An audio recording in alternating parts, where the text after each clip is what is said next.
Olá pessoal, tudo bem? Mais uma vez aqui no nosso canal especial de citologia clínica, conversando sobre citologia clínica, e dessa vez mais um tópico da citologia cervical. Muito pedida, é o que mais eu tenho sido cobrado: professor, faça vídeos e vídeos e vídeos sobre a citologia clínica cervical. Mas eu não vou ficar só por aqui não, Eu vou ver se eu vou mesclar agora um pouquinho de citologia mamária, tireoide, líquidos. Vamos ver o que a gente faz. Vai depender muito do que vem pela frente e da demanda. O importante é que aqui a gente tem esse momento para discutir.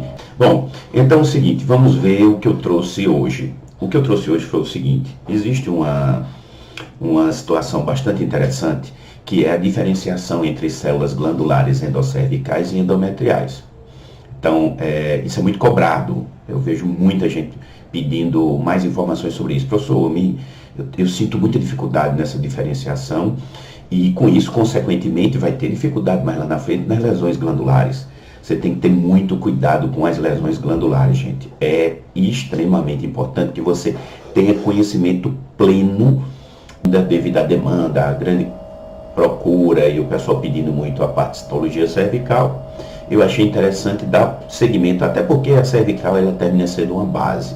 Ela é uma base mesmo para a gente poder discutir outros tipos de citologia, Então fica mais fácil a gente começar por citologia cervical, trabalhar um pouquinho mais o tópico da citologia cervical, porque os conceitos são quase os mesmos em relação à visualização de lesões malignas, da neoplasia, da transformação celular e a mudança que a célula vai tendo, Por exemplo, sinais como hipercromasia, alteração de contorno nuclear, mudança no padrão da cromatina, presença ou ausência de nucléolos, de macronucléolos.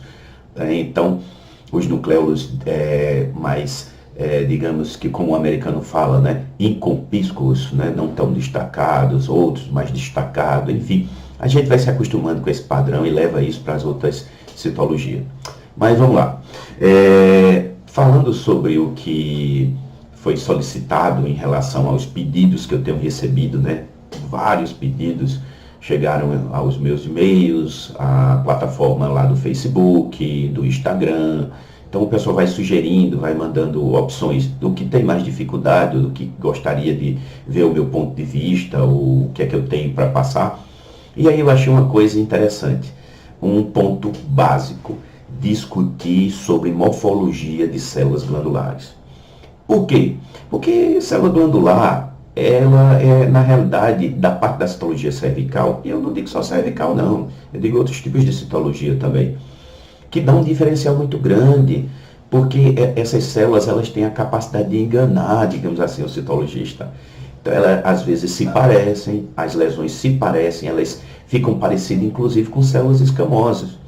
Então, no sistema B10, a gente tem lá uma maneira de analisar, onde a gente vê, por exemplo, um componente de HCIL com comprometimento glandular. Então, essas coisas a gente precisa discernir bem, e nada melhor do que a gente conhecer bem o que é citologia e morfologia das células glandulares. Então, vamos lá. Eu reservei um videozinho aqui, quer dizer, uns slides, para a gente ter uma ideia e não ficar só falando e visualizar melhor. Vou mostrar aqui para vocês. Bom, eu reservei aqui para vocês algumas imagens para poder facilitar, porque aí a gente fica observando a imagem e fica mais fácil de memorizar. Então, pegando aqui um corte histológico, você está vendo isso aqui foi da parede do canal endoscervical.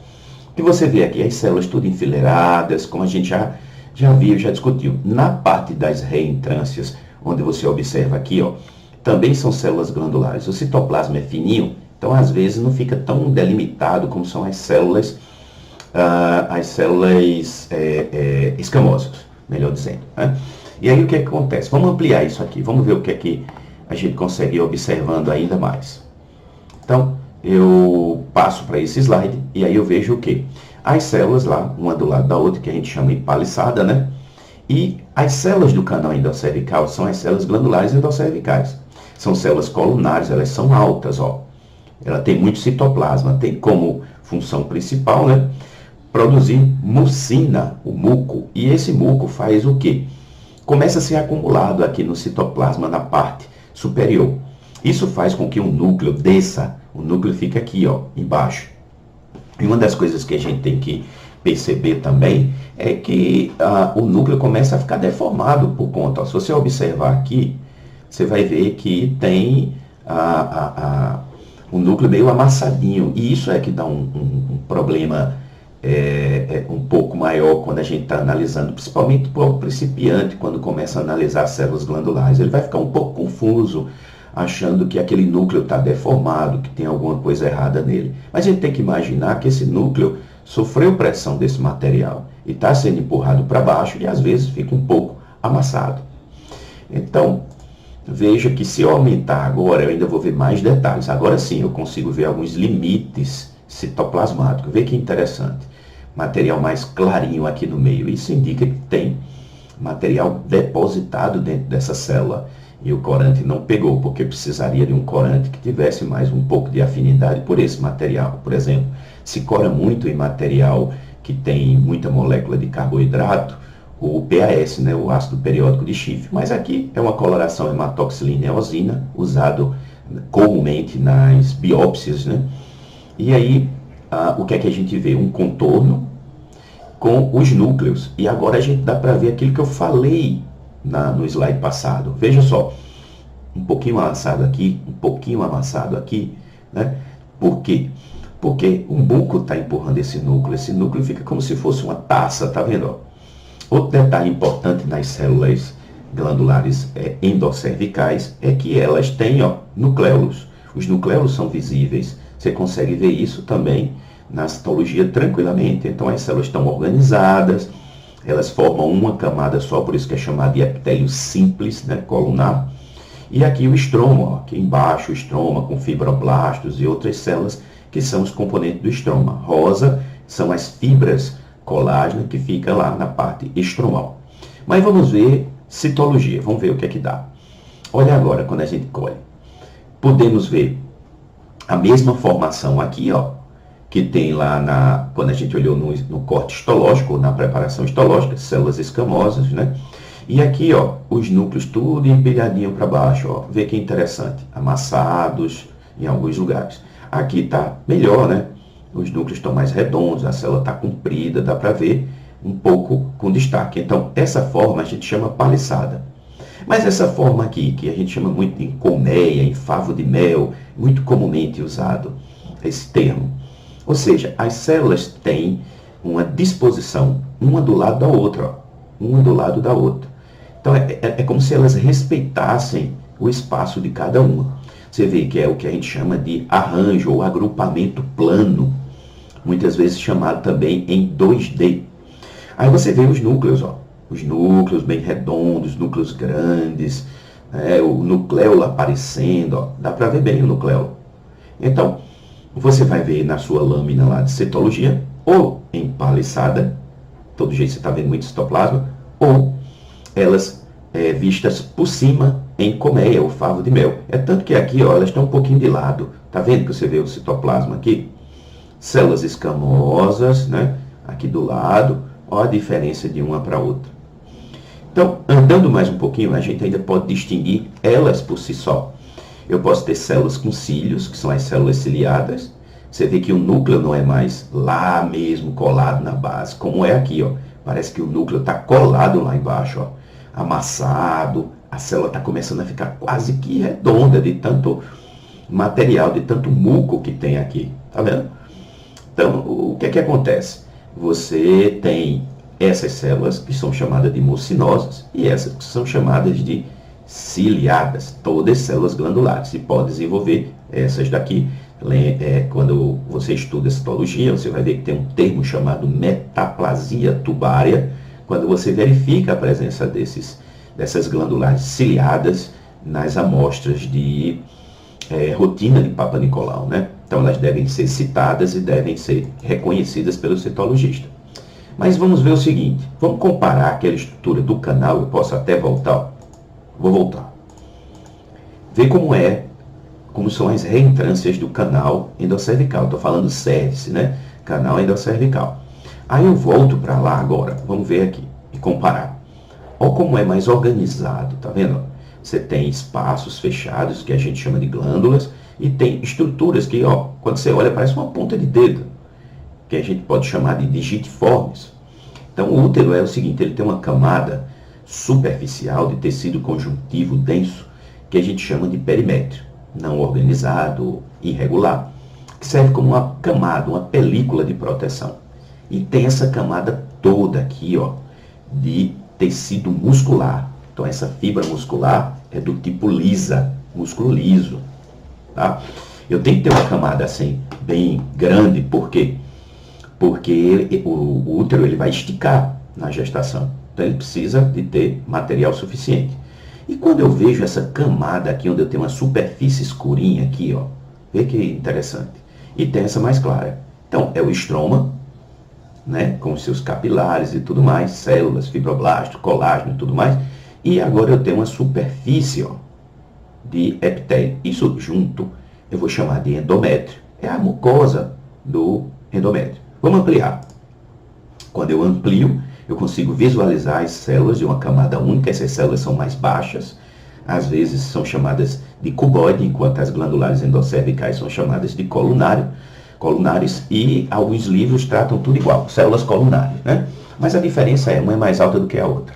Então são células maiores e outras menores. Então o que é que a gente faz? Quando a gente vê essas células nas lâminas de citologia, foi porque ela esfoliou. Então, o que é que significa isso? Significa que você não tem a visualização de células endometriais como objetivo do método de Papa-Nicolau. Na realidade, a célula é um achado ao acaso. O Papa-Nicolau é bom para quê? Ectocérvice e canal endocervical, por causa da escovinha. Mas a gente não raspa o útero, a gente não coloca material lá dentro do útero. É uma coleta que não chega a isso. Então, quando você vê células endometriais no material, né, na lâmina de citologia, é um ganho, é digamos assim, um plus disso daí. Então, vamos em frente. Daí, você tem, agora na citologia, as células endometriais. Vê a diferença. Agrupamentos geralmente são pequenos, as células estão bem coesas, né, bem juntinhas. E aí o que é que você vê? Células, e quando a gente olha agrupamentos, é interessante que a gente veja o todo e depois vá pelas bordas, tentando caracterizar o que você está vendo. Então o que é que você vê? Olha lá, células pequenas, com quase nada de citoplasma, característico mesmo das células endometriais. Aí sempre compara com o que está do lado. Olha as células escamosas, como são diferentes. Vê que interessante, algumas células já oranjofílicas aqui, outra aqui, né? Células superficiais ficam assim. Então é fácil, quando está dessa maneira, você reconhecer. Vamos ver mais uma. Olha agora, ó, parece um cacho de uvas, aquelas uvas pequenininhas, né? E a célula endometrial, ela fica quase do tamanho de um polimorfo. Então, quando tem polimorfo por perto, fica mais fácil de comparar, de ver, né? Quando você colhe de uma paciente que ou está no finalzinho do período menstrual, ou poucos dias acabou o último sangramento dela, o que vai acontecer? Você pode ver essa estrutura aí, ó, chamada de êxodo, ou êxodos. Então, o que é isso? São as células endometriais, né, e o estroma que aparece na parte interna. Então, isso aí é comum, isso não tem nada demais. Lembrando que quando você tem a menstruação, o que é que você tem? Uma remontagem daquele epitélio, né, que a gente chama de, junto com o estroma, de endométrio. Então, aquele endométrio ele é renovado. Ali há um mecanismo incrível de renovação, de angiogênese, de reposição celular. Ele é tudo reorganizado a cada mês. Então, um processo extremamente interessante, bem feito, muito bem organizado. E vamos comparar agora uma com a outra, né? Porque é interessante que a gente compare. Vê agora. Agora eu tenho o quê? Eu tenho, de um lado, células mais juntinhas, bem coesas, e outras um pouquinho, parece que tem material entre elas, ó. O que é que eu posso diferenciar endometrial de endocervical? Como? Primeiro, as células são maiores. Tem citoplasma. Ó, quase que eu não vejo citoplasma aqui. Tá vendo na borda aqui, ó? Quase que eu não vejo citoplasma. E aqui eu vejo citoplasma. Ó lá.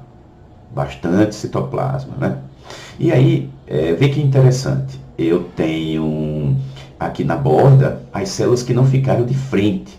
Então, eu vejo aqui, eu reconheço aqui, ó, empaliçada, eu reconheço o citoplasma aqui, então eu já sei que isso é endocervical. Enquanto que aqui, ó, parece que os núcleos estão soltos, como se fossem núcleos nus. Eu tenho um pouquinho de citoplasma, óbvio que essas células têm citoplasma. A nível microscópico é que a gente, de microscopia de luz, é que a gente vê pouco citoplasma, mas todas têm citoplasma. Na visualização, para o aumento que a gente vê na luz, né, na microscopia de luz, parece que o citoplasma foi perdido. E como eu falei para vocês, sempre olhando na borda. Com isso eu consigo visualizar que são células pequenas, né? Comparo muito com o que tem próximo, se tiver. Se não tiver, paciência, tem que memorizar isso aqui, tá?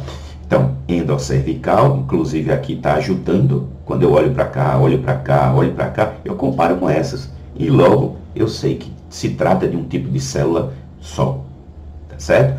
Então, é isso. Então, o que é que acontece? Voltando agora para a minha tela, certo? Então, o que é que eu preciso ter em mente para poder diferenciar endocervical de endometrial? Vamos lá, primeiro passo, tamanho de célula. Comparação que eu uso muito nas minhas aulas com meus alunos. A célula endocervical é como se fosse aquela uva verde grandona.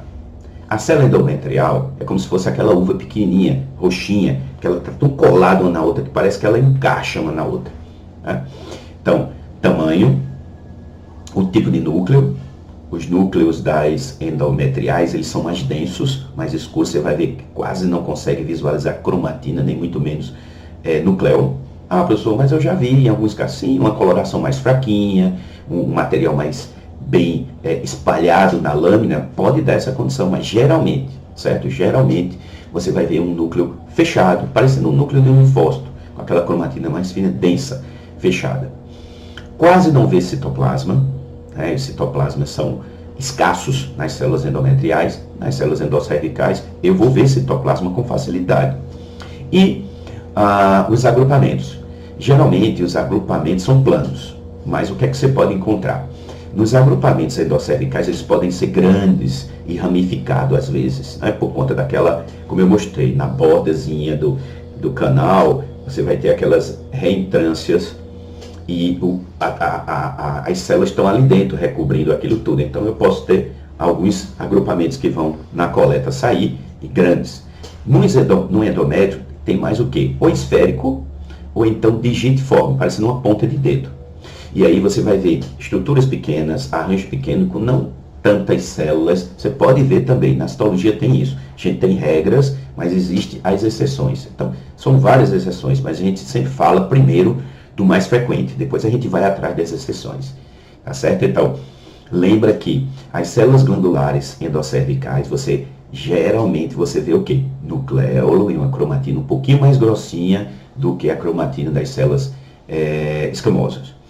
Quando a gente está em dúvida em diferenciar, por exemplo, as escamosas das glandulares por conta de alguns tipos de alterações mais na frente, a gente pode até discutir isso em alguns tipos de lesões, e a gente vai discutir isso, eu pretendo fazer um vídeo sobre isso, obviamente. E aí, essas células, elas têm características, e uma delas é isso, é ver nucleolo, ver a cromatina, porque às vezes está tudo misturado, está um emaranhado de célula ali, e você fica louco, porque você só está vendo o núcleo e não sabe se aquele núcleo é de uma célula escamosa, por exemplo, um HCIL e uma lesão glandular. Às vezes elas se confundem. E aí eu vou depois separar algumas imagens disso daí, para a gente fazer um vídeo só sobre isso. Porque glandular é um problema, gente. Mas lembra, você só vai ser um citologista bom se você olhar muitas, mas muitas lâminas que tenham células normais. Você tem que memorizar o núcleo da célula intermediária como sua base. Você tem que comparar células endometriais com estiócitos, porque os estiócitos, às vezes, a gente olha e diz, nossa, isso é célula endometrial, ou vice-versa. Ver as características dos estiócitos, depois eu também posso fazer uma comparação sobre isso, porque senão o vídeo vai ficar muito extenso, tá certo? Então, lembra disso daí. Se não conseguiu pegar tudo, assiste novamente. E manda, gente, manda para mim perguntas, manda dúvidas, sugestões, críticas. Como é que tá a sua recepção do vídeo? Você está gostando? Está achando bom? Está achando ruim? Certo? Não esquece também de, no botãozinho aí, dar um like, porque ajuda ao vídeo ser mais visualizado, a gente ter um impulso para poder continuar.